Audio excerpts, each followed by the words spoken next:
ఏంకా బాగున్నారా? ఏమున్నాయా సమస్య? పెన్షన్ అంత వస్తుందా? ఎందుకు ఎందుకు ఇంట్లో వాళ్ళకి ఏమైనా వస్తుందా? ఏమి మీ వాళ్ళు ఆధార్ కార్డులో 47 పెట్టించినారు సార్. నాకు ఉండేదైతే 59 ఏళ్ళు. ఒక పెన్షన్ పోయిన దానిలకు నో రీజన్. లాంగ్ పెండింగ్ లోనే రైజ్ చేసినావా? ఏం చేసింటారు? ఎన్ని రైజ్ చేసినావు లాంగ్ పెండింగ్ ఇష్యూస్ మొత్తం? నీ ఆస్తి ఇస్తానా నా ఆస్తి ఇస్తానమ్మా? గవర్నమెంట్ నుంచి జీతాలు కూడా వస్తున్నాయి కదా. వీవర్గా లేడు, క్యాన్సిల్ చేసినావు.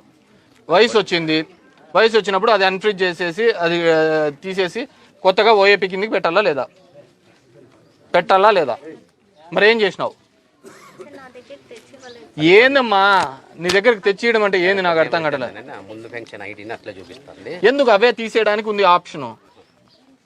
అవి తీసేయడానికి ఆప్షన్ ఉండేది. మీకు ఇంకా ఆ లోకంలోనే ఉన్నారా? అవి తీసేసే మేము చెప్పినాం. అందుకే అన్ఫ్రీజ్ ఇవ్వమంటే ఈమె ఇవ్వలేకపోతుంది. ఎందుకంటే ఈమెమీ చేయలేదు కాబట్టి. ఇప్పుడు జూలై 1వ తేదీ ఎందుకు వస్తాయి?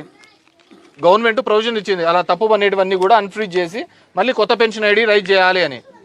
ఇచ్చిందా లేదా? ఏం చేస్తున్నట్టు? ఎన్ని ఉంటాయి ఇట్లాంటివి?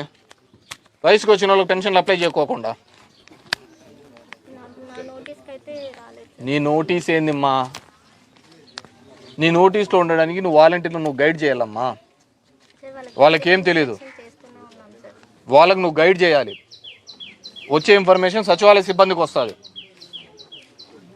కొత్త యాప్స్ వచ్చినా కొత్త వచ్చినా కానీ ప్రాసెస్ వచ్చినా కానీ మీకు వస్తాయి, వాళ్ళకి రావు. మీరు వాళ్ళని పిలిచి గైడ్ చేయలేదు. ఈ అర్హత ఉంది, ఇట్లాంటి వాళ్ళు ఎవరైనా ఉన్నారా అని. నీ అన్ఫ్రీజ్ డేటా చెప్తేనే నేను చెప్పగలుగుతాను నువ్వు ఎంత పని చేసినావు అని.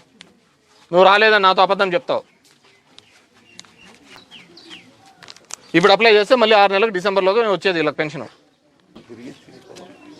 ఎన్ని ఉంటాయి? 10 కేసులు ఉంటాయి. ఉంటే గట్టిగా మనసు పెడితే 2 రోజుల్లో అయిపోతాయండి మొత్తం సమస్యలు.